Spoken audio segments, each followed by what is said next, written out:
Welcome to Humbly the Best Celtics podcast. I'm your host, Brandon, here with Mike and Joel, three diehard fans and friends breaking down each game throughout the season for you. The journey to Banner 18.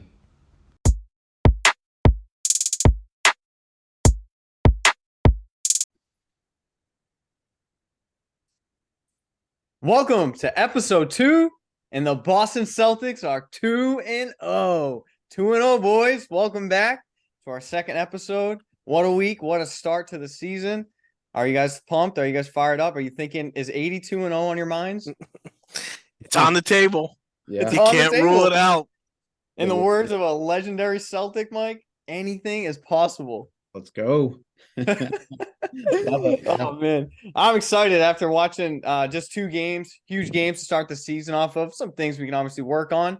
We'll get into that, but excited. Man, this lineup, those six starters we keep referring to him as. It's hard to imagine a team beating a healthy roll of those 6 there. So I'm excited about it. What's you guys' initial takes on the start of the season? Great start. Those two lineups are our 6 starters are a plus 20 each lineup. You slide out White and Horford, and they're both plus 20 through 2 games. So I mean, you can't really ask for too much more than that. And the defense that we got out of that lineup, which I always thought was kind of a liability with KP at the 5 and Tatum at the 4. I mean, that in that Knicks game, how many blocks did KP have? Like just swatting, protecting the rim, like huge stuff. Like just that versatility he adds, like being that shot blocker and the deterrent at the rim, and then adding in that spacing that he can do, and that's not even like just. I mean, calling him a floor spacer is really like limiting to what his game actually is. So it was huge. I mean, to get that performance out of KP game 1 in Madison Square Garden was just, I mean, it was good. I mean, nothing, you couldn't have asked for more out of him from that. Like, and then even after blowing the lead, which we could get into, but seeing the ability of that lineup to be able to ratchet up the defense and really put stops together was poetic. It was beautiful. Yep. Yeah. Loved it. I mean, for me, again, I didn't care kind of whether we won those 2 or not. I was looking for what is our defense. Obviously, I wanted 82-0 is on the table, Mike. I wanted to see what was our competitiveness. I wanted to see us again come out and defend the ball. And I thought we did that both games. And I think that led, kind of like Joel was saying, like that led later on to us with a close contested game. Our defense came up big in both of those games. So that game, both those 2 games last year, we would have lost.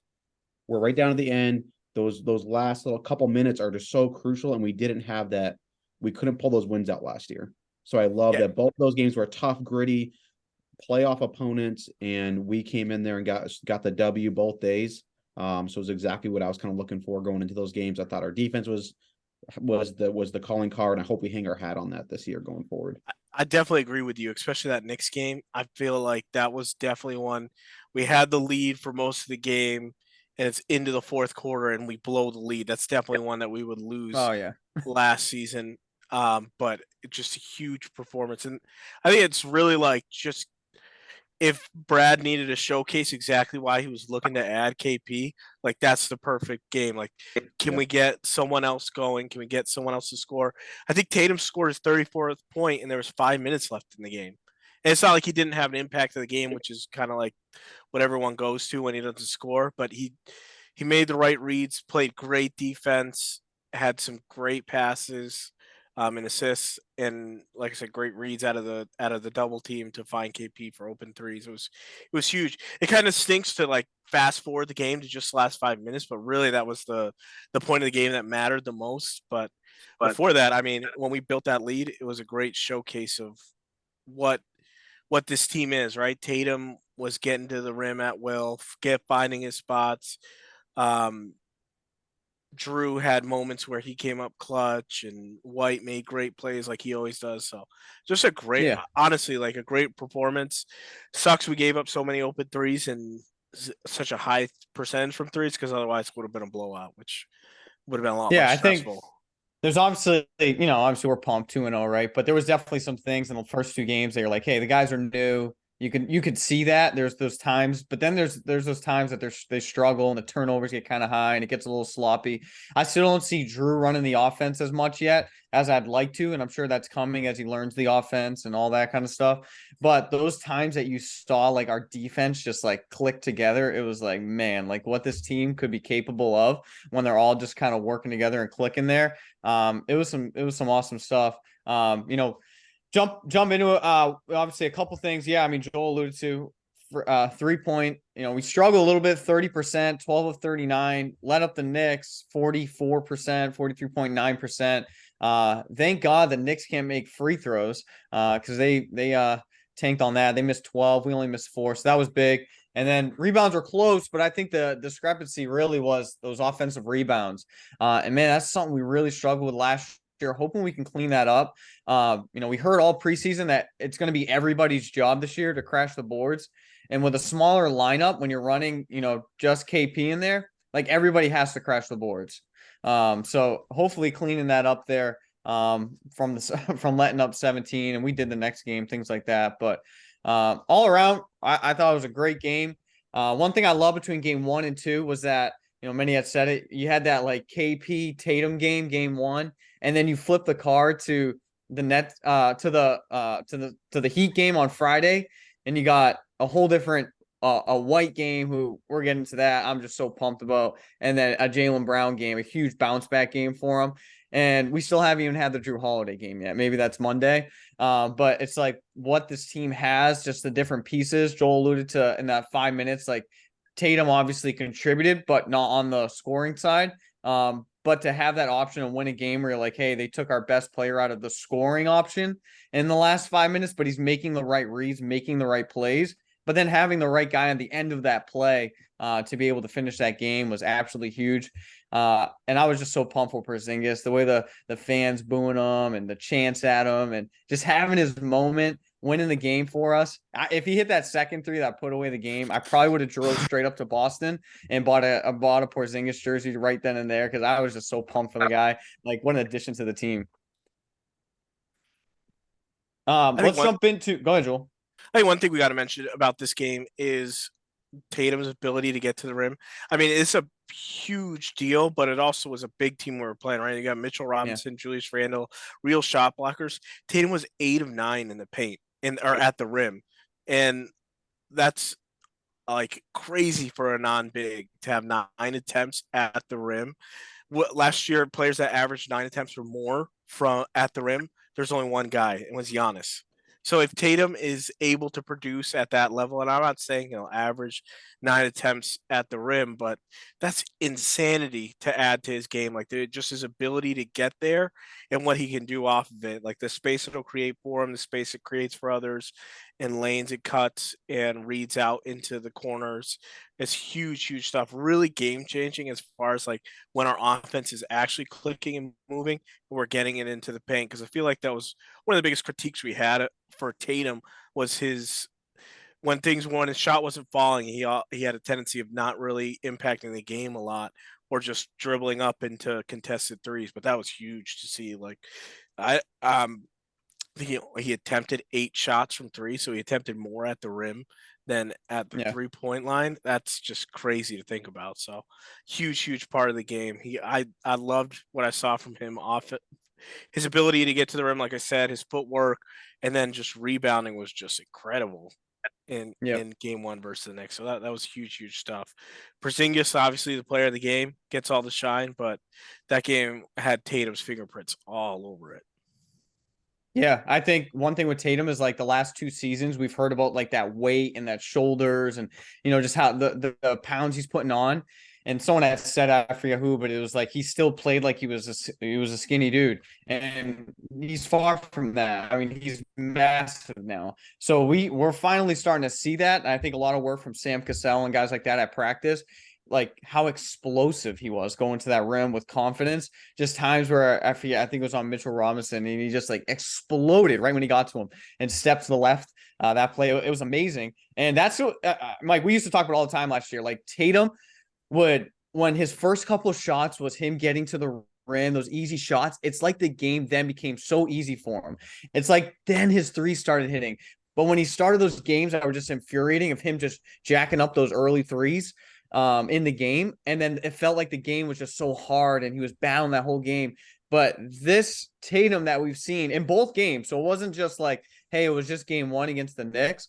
Like both games, we've seen him get to the rim, get to his spot, explode at the rim, and then those threes started falling into place for him. And I think that's huge, especially for a guy like Tatum. That takes him from me from that 3-4 spot in that MVP conversation, wherever you're putting him last year, to up to that 1-2 spot now, because it's adding that whole other aspect to his game.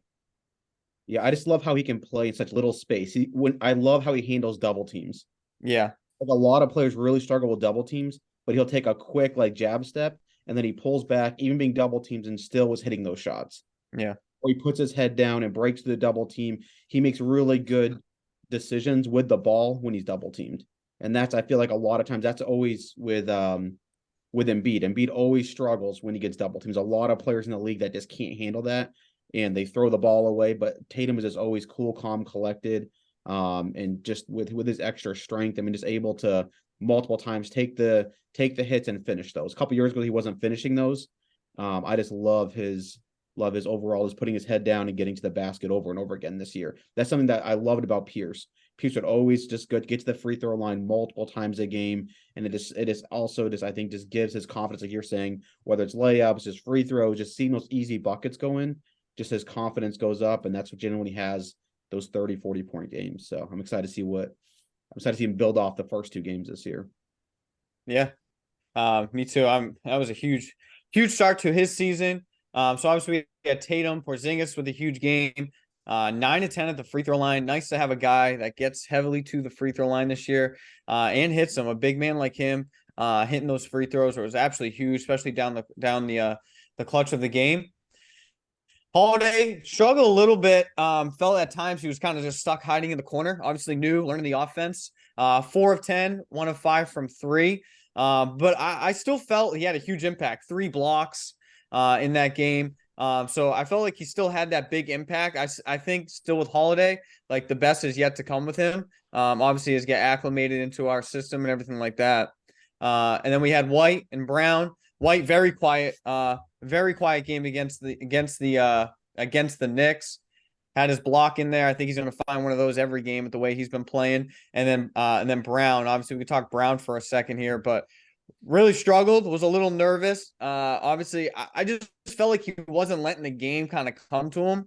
Was just really forcing his way, trying to make it happen. And it was just wasn't letting that game come to him. Still impacted the game. I wouldn't say it was like a horrible game. Shooting wise, sure, on the offensive end. Played great defense, had 6 rebounds, 5 assists, a steal. Not crazy amount of turnovers. So overall, like wasn't like it was horrible, but definitely struggled on the offensive game. Just didn't feel like he was letting the game come to him and play his own game.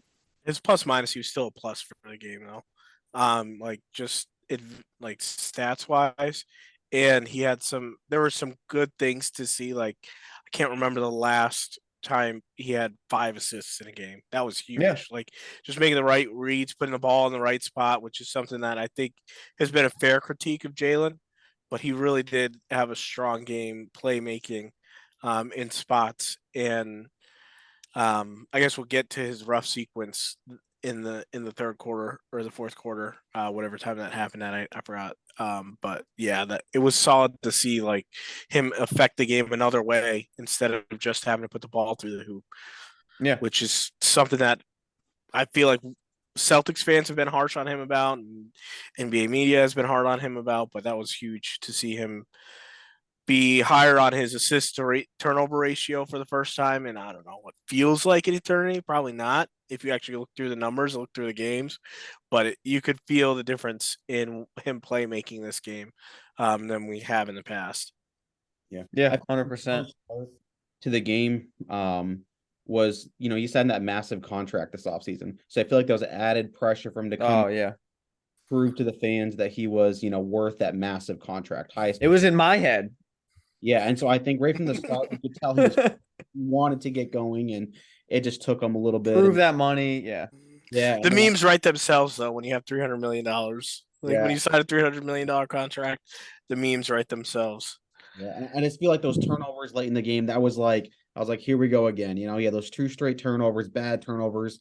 I think one was he's driving to the lane and just got stripped, and the next one he threw a terrible pass, He and then threw that up with fouling the 3-point shooter. So I'm like, what is Yeah. Yeah, so he went to find Drew on a backdoor cut that he telegraphed, picked off, intercepted, came back down, they scored, inbound pass, and then a wide open three he tried to close out on, and it was just a sloppy closeout. Gave up the 4-point play. Just painful Yeah. stuff. But honestly, those were the two turnovers he had in the game. He didn't have any other turnovers besides that one sequence, which is, like I said, kind of insane or it seems like it's insane for him. But to go to play, I don't know how many minutes he played, like 38, 40 minutes, and 38 have minutes. Yeah. two turnovers. That's Better. huge. Yeah, much better than what Yeah. we've seen. Yeah, much Yeah. better than Game 7. Yeah. Now, no one's steal my thunder about the Heat game, but talking about the bench specifically from the Knicks, I was worried after the game a little bit. Obviously Horford, right? We talk our sixth starter, huge 26 minutes off the bench, 3 or 4, a couple big threes. He had seven rebounds in the game. Really affected the game off the bench. But other than that, we got nothing. Cornette looked lost out there. Hauser couldn't find a thing. We talked about it in the first episode, like Hauser just limiting himself to the 3 ball, 0 for 4, took nothing but threes. And that was it. It was like, hey, put him out there. And he turned into exactly what we feared in that game. Hey, he didn't have a shot that night. Okay, well, at that point, he was pretty much useless. And then Pritchard, 11 points or 11 minutes, 1 of 4, 0 for 3 from 3. Had 2 big free throws in that game. Obviously coming in at the end and hitting both were huge. So I was glad Grant Williams wasn't in for those free throws. I was glad it was Pritchard, but was a little worried. Were you guys worried at all kind of about the bench production in that game? I think the backup center spot, like Luke Cornett, if we're calling Al a 4 and not a 5, the backup big spot, like Luke gives us no offense, like defensive presence in the paint. He's not really a deterrent at the rim. He's an elite rim obscurer when he does a Cornet contest, but as far as rim protection, he gives you a nothing from. So it's really hard to watch sometimes him on defensive end, and on offense we know he's like a zero ad. So, but yeah, that was tough. The thing that was tough for Horford in that game were the moving screens back to back. Like the offense is already stale and stagnant, and then we're just giving away possessions by moving screens. Like that was hard to watch. But overall, I would say he had a solid impact on the game. The thing that's cool to see is how they're doing these lineups, like rotating guys in and out.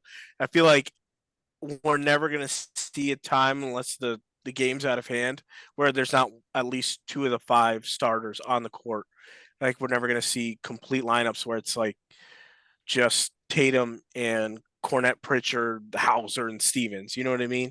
We're going to see 2 of these starters every single time, which is a nice luxury to have guys that you can count on that'll give you offense and anchor your defense every time, because that's what it feels like with these 5 or 6 guys, whatever we want to call them. Yeah, I mean, I think that's big as far as we talked about in the beginning, like those non-Tatum minutes. It's getting better than what we saw last year. And obviously, yeah, it has to do with the players we can have on the court. Having 6 starters theoretically allows you to do that. It's not the Lakers effect right now. Like LeBron's off the court. It's like they don't score and they let up all their points. I mean, we're definitely, I think we're past hopefully that point, giving Tatum hopefully a little bit more rest. I was fine playing the players a little heavier. In Madison Square, first game of the year, really fighting for that first win. I was excited about that. But Mike, anything on the bench? Yeah, I mean, it was one game. I mean, I would have liked us to go a little bit deeper inside of our bench at that point. So was having an off night, and Pritchard was playing out not the best either. Horford had a decent night, but I would have liked to see it go a little bit deeper into our bench, which I think, again, following up the next game is what we started to do. So I wasn't too worried about it for game 1. Yeah, just to say that's like in the 2 games, there have been 32 possessions when Tatum wasn't on the floor. So it's not like he doesn't play a bunch, but those 32 possessions, like call it 16 in a game, the game can really get away from you. So having guys like, Yeah, we saw it last year. yeah, White and Holiday can be on the floor together, or Holiday and Brown, like that really makes a huge difference to have guys that are gonna like make the right decision, make the right reads, and can still put the ball through the hoop. Like that's huge. Yeah. Well, then the next game, I was pumped for a win against the Heat. My season would have been worthless if we didn't beat the Heat at home on our home opener. You know, there was nothing I wanted more than that win, and we got it, and it was an exciting one down to the wire. It was pumped about that. What a hero, was shooting lights out, almost unstoppable at times. But people, and this is what I meant when I said don't steal my thunder. People call it the white and brown, game there, and obviously they were huge, but O'Shea Brissett just absolutely changed the game. Momentum completely shifted. They're going on this run. We're not scoring. And Joe pulls out O'Shea Brissett. Don't see him against the Knicks. He pulls him off the bench and just complete energy. I wrote this down for this. And big credit to Missoula for doing that. Missoula said that he studied momentum a lot, and it's something you can manipulate and stop. He once again refers to the 28-point lead Boston lost against Brooklyn last year, and said O'Shea Brissett was supposed to begin the second, but he saw an opportunity to use his skill set earlier. And we see Joe brings him in, and he's fighting for rebounds, just second chances, second chance after second chance he's getting for us. Just a massive impact. The energy he brought, like exactly what this team needs sometimes off the bench, right? We talk about losing that guy like Marcus Smart, that energy, and to have a guy like O'Shea Brissett, like that wasn't the only time he came in and did that. Every time that guy was on the court against the Heat, it was absolute hustle and energy. And I really believe that run was getting absolutely ridiculous. And putting in a guy like O'Shea Brissett, it 100% changed the game in my mind. The result of it, everything, who knows how that run could have gone, but bringing him in, just firing the guys up, giving us second chances was absolutely huge. And I was so pumped. I'm hoping he found a spot there with some minutes off the bench. You guys like O'Shea Brissett or what? No, I was really excited to see another guy from this offseason make an impact, right? Like Yeah. we go into the offseason, we want to see all these moves, and then eventually, like, or at some point, especially these fringe bench pieces, you don't really ever see anything from them, right? Except for if we're up 20 or if we're down 20, like Champagne from, or whatever his name was from last year, right? You see that guy, the Mike game's over. Muscala, right? It was Yeah. like, we're so pumped we got him, we never saw him. Yeah, he never really did much for us. But to see Brissett come in and make as big an impact as he did was awesome. And the offensive rebound rate skyrocketed when he was in there, right? We saw a huge jump in it when in just a few possessions. That just goes to show you, like in the NBA, it just comes down to a few possessions, right? Can you get yourself a couple extra shots? And that really changed the run and changed the flow of the game. And then from there, it was the Derek White and Jaylen Brown show. But it was really like linchpin by a bench guy coming in and showing effort, which is one of the reasons I know that Mike's fallen in love with Peyton Pritchard, is seeing guys come in from the bench and giving effort. Like, we know you're not a starter. You're not an all-star. We're not expecting you to go out there and score 25 points. We just want to see some effort and some intensity. And I mean, he brought it, right? He brought it. He felt like at that moment of the game when things were slipping out of hand, he was the one guy that was going to make a difference about it. Could make a difference about it. And he came in and really was huge on the offensive boards, which always is an effort thing, right? Yeah. Yeah, it was huge. Kind of looking at too in the future is Lamar Stevens. I feel like he kind of has a similar game to Brissett. That's the guy that I'm really got my eye on for when that we get a little bit deeper in the season and we need to give guys more of a rest. I feel like that's another guy that can come in and make an impact. For me, the biggest thing of the Heat game was Drew's defense. Even going back to the Knicks game, right, with him matching up with the power of the Knicks, Randall, right, and just how what a great job he did there. Continue that with against Butler. I think Butler was held to 3 of 11 that game. just really not a non-factor in my opinion. And he He had was to just take jogging. the next night off. Yeah, so I just thought He was that was exhausted. great. It's a great defense. Porzingis, I feel like he had an off night. Got into foul trouble early, and I feel like that really impacted his aggressiveness on the defensive end. Where I think he finished the game negative 12. So I just feel like that really led to his non Yeah. play. While you're on Porzingis, though, like he shot 50%, right? 9 rebounds. The one thing that I did notice from Porzingis that was huge was he was finding mismatches, which how many times have we done that, right? Rewatching the game, he found Hero, like just watch him going up the court. He's looking for that guy and he's kind of grabbing him, like, hey, you're guarding me. And he grabbed Hero, like, hey, you're guarding me. Feed it into him and he puts it in, right? He did it against Butler. Just over height, overpower on that guy. And he did it multiple times during the game, just to different guys, just throwing out those two, where it's like he's going up the court. And when have we had that in Boston in recent years? That's like a guy just pulling them. So I think that's huge. Obviously, yeah, like you said, obviously only 30 minutes because of the foul trouble. But like having a guy like that, and then I loved his energy, right? He had that one, I think it was an AM1. He's pounding his chest at the crowd, just like loving Boston, back in it. I thought that was huge. Like, yeah, 30 minutes, a little low from him. Benefit of having this many stars on the team. But like some really cool things from seeing a guy just 2 games in with us. Yeah, and I mean, we're used to seeing mismatch hunting in Heat and Celtics games, but usually Yeah, it's not the on our Celtics bad doing side. it. Yeah. And that's the great thing about KP is like who is a good matchup for him on the defensive end? Like, are we talking unknowns like Wemby and stuff like that? Like he is an offensive dynamo. Like that's the great thing about having that guy is you can get you can get pretty good offense from him anywhere on the floor. The big and I guess we can kind of dive into the big performances from White and Brown. Like the thing you'd love to see is that effort, right? And then the highlight play of the game is the block on Jimmy Butler, like sprinting the floor. I think he either missed a shot or was a turnover that led to that. And then he sprints the floor and makes the play on the other end, like clean block Yeah. from behind. On the replay, he's out of bounds. He's on the other Yeah. end. All right. He's out of bounds and hustles back, doesn't give up on the play. And I lost my mind.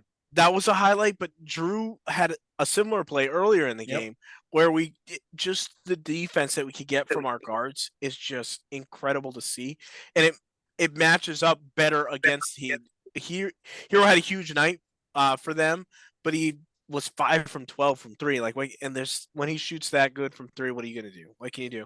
And that's part of I feel like the struggles the Celtics had in both games is the 3-point variance was super slanted to the opposite team. Part of it was probably shot selection because they were shooting good threes and we were leaving them a little bit open on some screens, getting lost on stuff, which I think will get better over the next few games as guys get used to rotations and switching and stuff like that.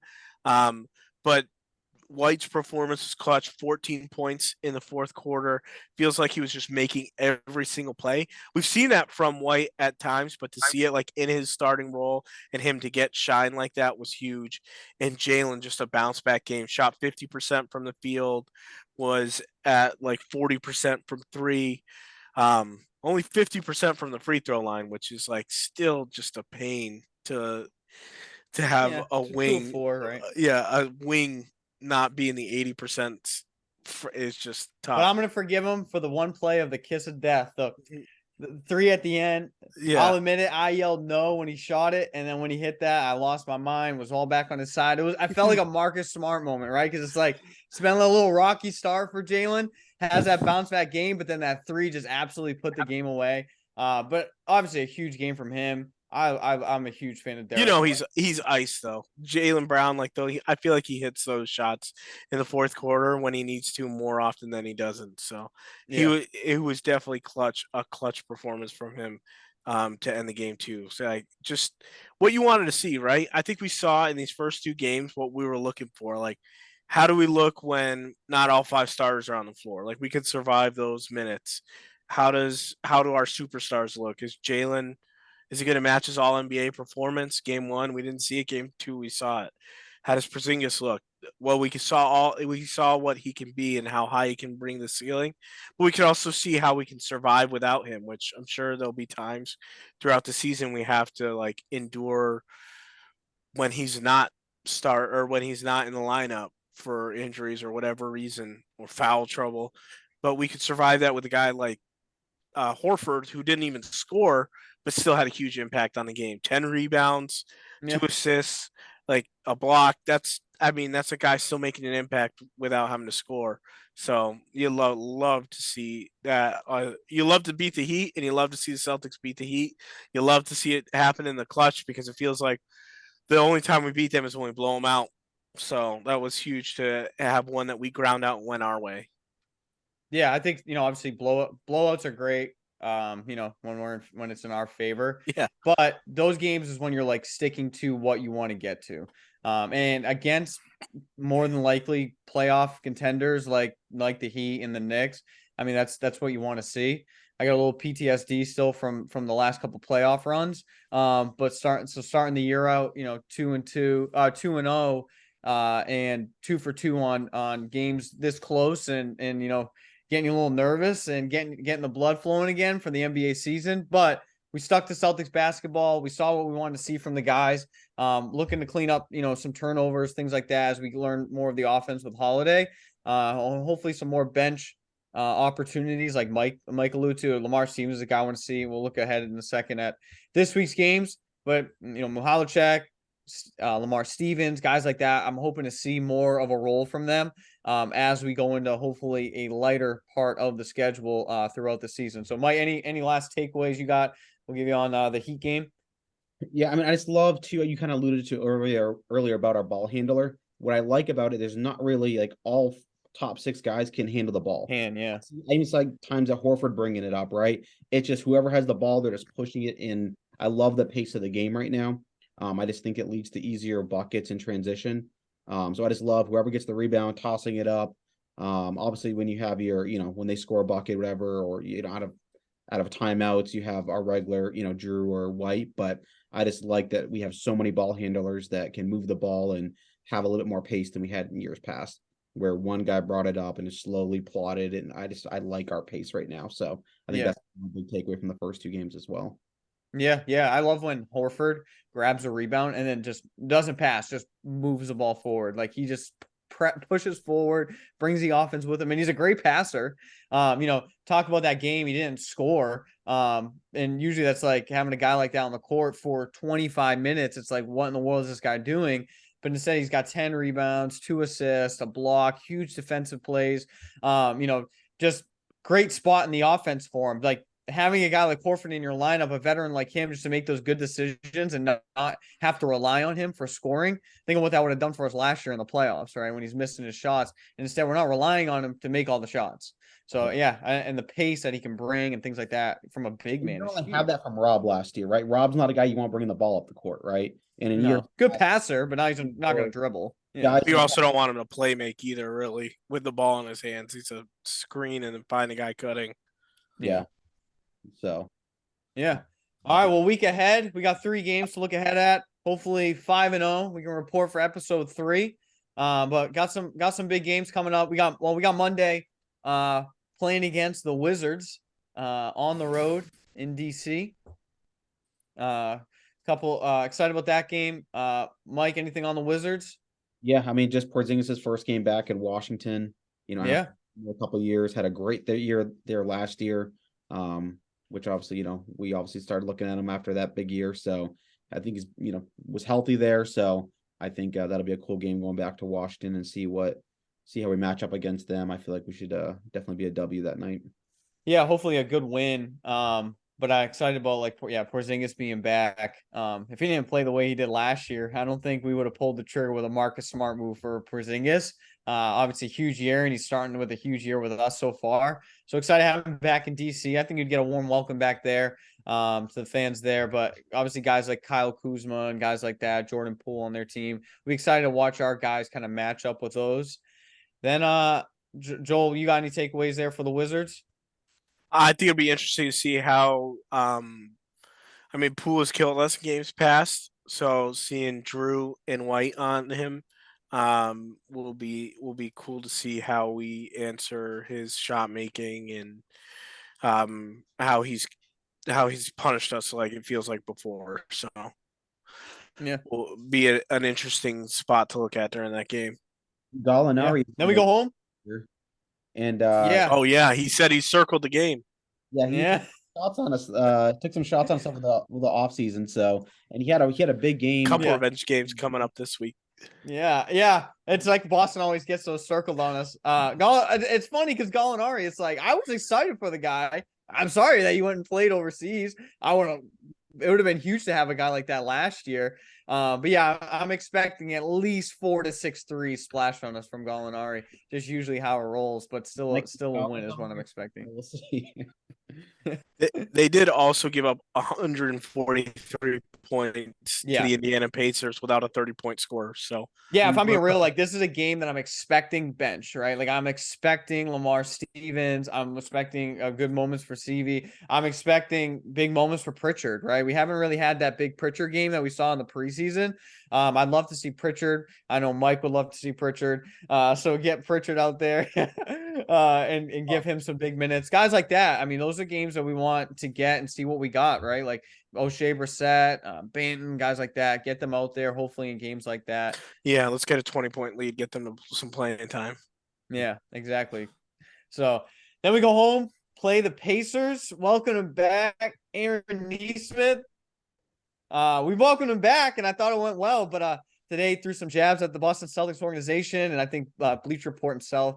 I don't know who wouldn't have traded Nesmith for Malcolm Brogdon. I guess except for himself, but I'll give the guy credit. He's absolutely been balling. I always love Nesmith. We talk about all the time. Like the guy always had that like heart and that hustle. Big defensive plays, even in the playoffs, we saw from him against the Nets series one time. But it was just like he couldn't find his spot, couldn't make the shots. It was what it was. We've had those things before, like even guys like Romeo Langford I can think of. But yeah, he's circling the calendar. Pacers got a lot of exciting guys on their roster. So I'm excited about that one. I don't think that's going to be an easy game by any stretch. With Halliburton and guys like that, that they've got on their team. Yeah, they got a lot of guys too with Toppin and Miles Turner, Bruce Brown. I mean, they're a tough nose. Halliburton. They got guys that can really put the ball in the bucket, and they're an exciting team to watch. They're young and kind of up and coming. I feel like the Pacers kind of took a different direction this year as well. So I'm interested to see how we play against them. They're gonna, I think. Really to what you just said, one thing I like about the Pacers team, like I actually really do enjoy. I watched a couple of their games, both their games this year, is that I feel like they kind of have those guys that really have chips on their shoulders this year. Like Obi Toppin felt really disrespected by the Knicks. And he's got a chip on his shoulder. You got Bruce Brown kind of on for championship season, trying to make a big name for himself, even more so. Obviously we talked about Aaron Nesmith, Tyrese Halliburton, guys like that really have chips on their shoulder, and teams like that can be really scary, especially in the regular season. Do I think they can beat us in a best of 7? As of right now, no way. But games like that are ones that they can come and punch in the mouth. Games like that, players on their team are definitely circling games against the Celtics to say, hey, we're going to show up against teams like this. So I think it's going to be a great game. Joel, you got anything? And then the ball really flies around with them, right? It doesn't stick anywhere. Like the way they play offense is really fun to watch. They're a great league pass team. But I really want to see, it's one of those barometer games again that we'll get really early in the season, which it just seems like with the East, you get those weekly. But I really feel like we'll see something different than we haven't seen, right? Really guard dominant scorers, and then also a floor stretching big, which just Bam's not, neither is Mitchell Robinson. You can kind of put Randall into that, but traditionally Turner's played really well against us. I think his career high is against us. So it'll really be a fun game, I think. And is one that's definitely more like you got to tune in for than probably the Wizards game. Not to completely dismiss the Wizards, but they don't even want to win. So I feel like the Pacers bench is something too. They got Nesmith coming off their bench, Buddy Hield, TJ McConnell. We got some ballers coming off the bench that, I think will. They hit you in waves. They're good team. Hit you in waves. They got a lot of shooters and a lot of firepower. So. I really like the way they constructed the roster this year. I'm hoping though that they leave Daniel Tice back in Boston for us. Tell me you guys want to take Daniel Tice over Luke Cornett right now. At least Luke Cornett doesn't get the worst whistle in the NBA. Yeah, I know, but Tice loves Boston. Like, can we just get that man back in Boston? Get that man shooting some over the head threes. Come on, like he fits now with us just jacking threes up all the time. The Joe Mazzulla three ball. Tell me he Want doesn't Aaron work Bain off back that. too? Yeah, might as well. That guy, you put any kind of guard against him, and he is just Lost. he is lost. Capital A, a capital L. Again, Lost. Like he just, again, we're comparing him to Luke Cornett. I just Still, Like I don't know. It's Tice or pretty. Luke Cornett. I think they're pretty similar. I think you're getting the same thing, just a different variety. yeah. Give O'Shea or whatever the big guy. I guess I just like Tice gave us some good years. Like, Yeah. we had high hopes. High hopes. All right, and then so coming from Wednesday, they get Thursday, Friday, head over to Brooklyn for a Saturday night game. So it should be a good game. Cam Thomas has been balling out of his mind. Didn't start game one. They started him game two. Ben Simmons, you got like really good Ben Simmons games, and then you got like Ben Simmons games where it's like he's not even there. You got triple double, flirting triple double Ben Simmons, one game already this year. Obviously, they got Mikal Bridges. And then obviously last year, letting go of a 28-point lead just kind of gives me PTSD playing a team like them. Also excited to see a Porzingis against like a Claxton and a player like that. Excited to see. But I think the Nets game, I was thinking, those like the Nets, the Knicks, when we play teams like that, the Sixers, like no matter who they have, it's going to be a tough game. They just, it's just kind of that rivalry we have with them. So, big time with the Knicks, things like that. Whenever we play the Nets, I feel like it's always going to be that good game. So I think it's going to be a great game. They got some good pieces. Decent bench this year. They got Royce O'Neal and guys like that. So excited for that game. Joel, you want to start with some takeaways for that one? I think the matchup versus to bring up the guards again because I think we have the two best defensive guards in the NBA. The matchup in against Bridges and Cam Thomas will be interesting. I love playing Ben Simmons. It's one of my favorites. Every time it comes up on the calendar, I look Yeah. forward to it. Circle it.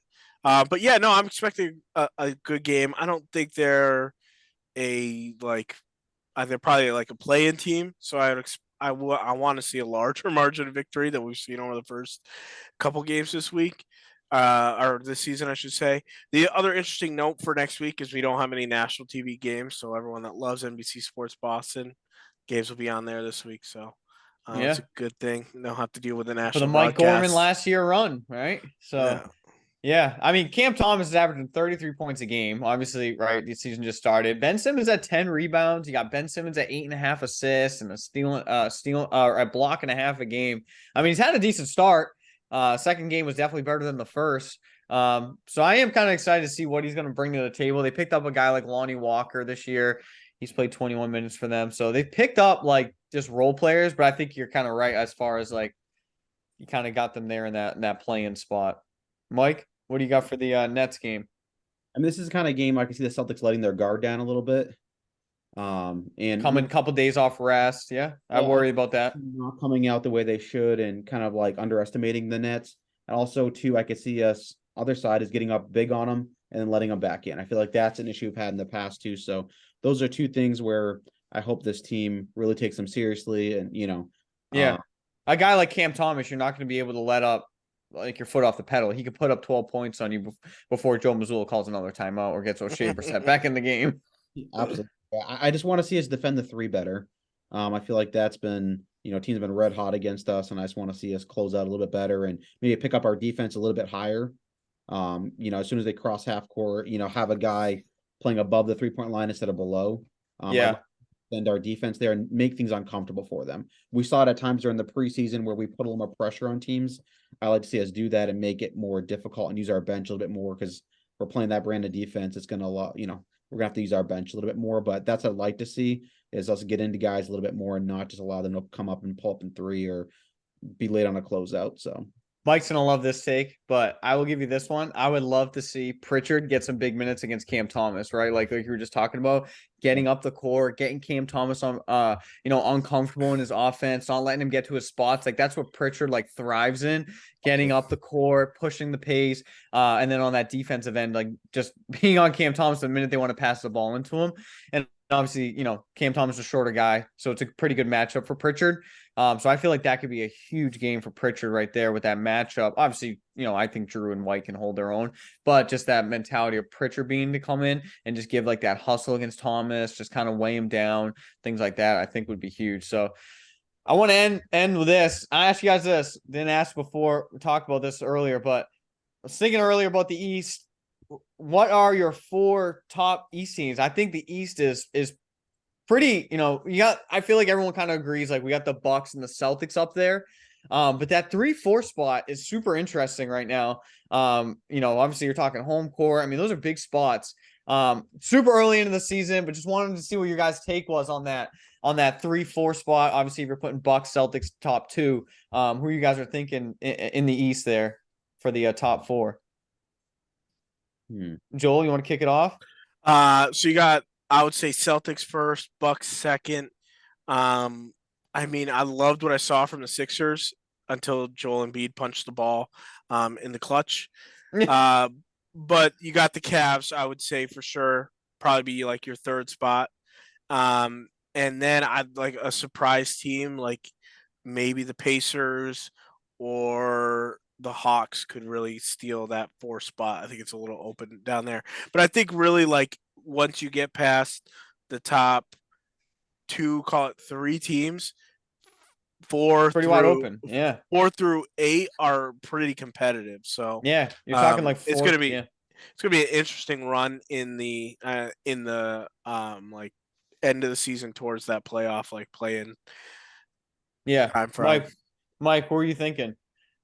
Yeah, I mean, I still think Cleveland, I think they're off to a little bit of a rough start. I think they'll be there. And same thing, man, like between Miami and Philly, Miami started. Dude, Miami, you're a Celtics fan.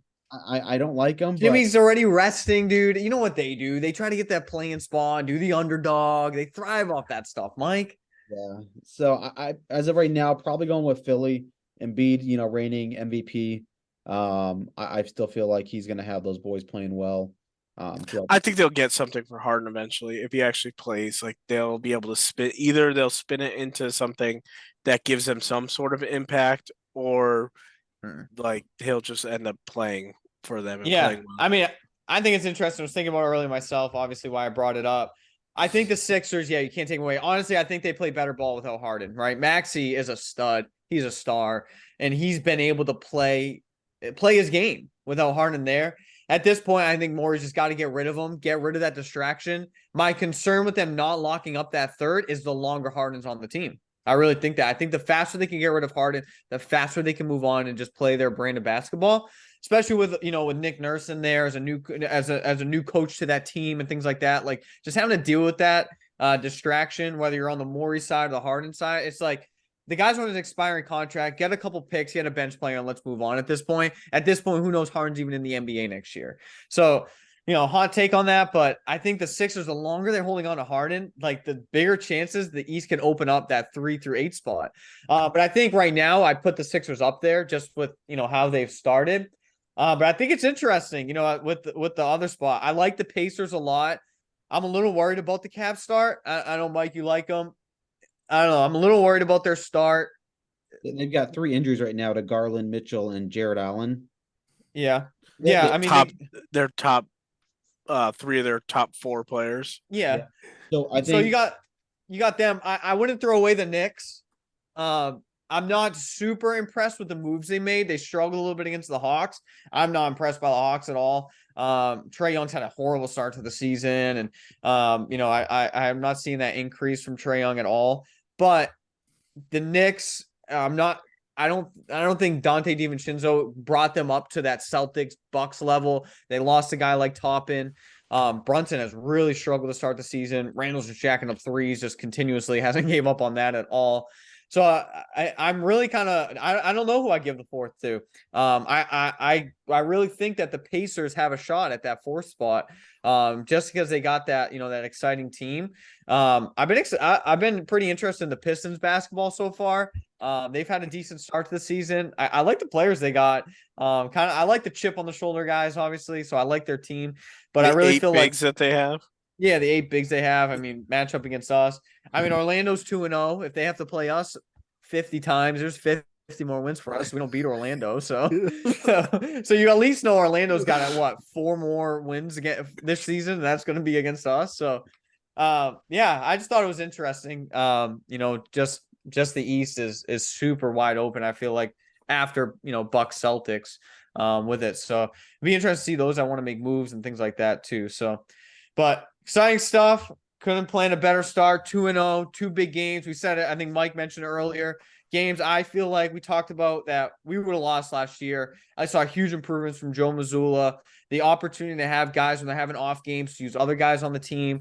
Those 6 starters is absolutely huge. Just great start. I'm fired up. A little mad there was no games this weekend. That's all right. I'm fired up for Wizards on Monday. And hopefully we'll be back for episode 3. 5-0. The trip to 82-0 and banner 18, boys. We'll see you next week.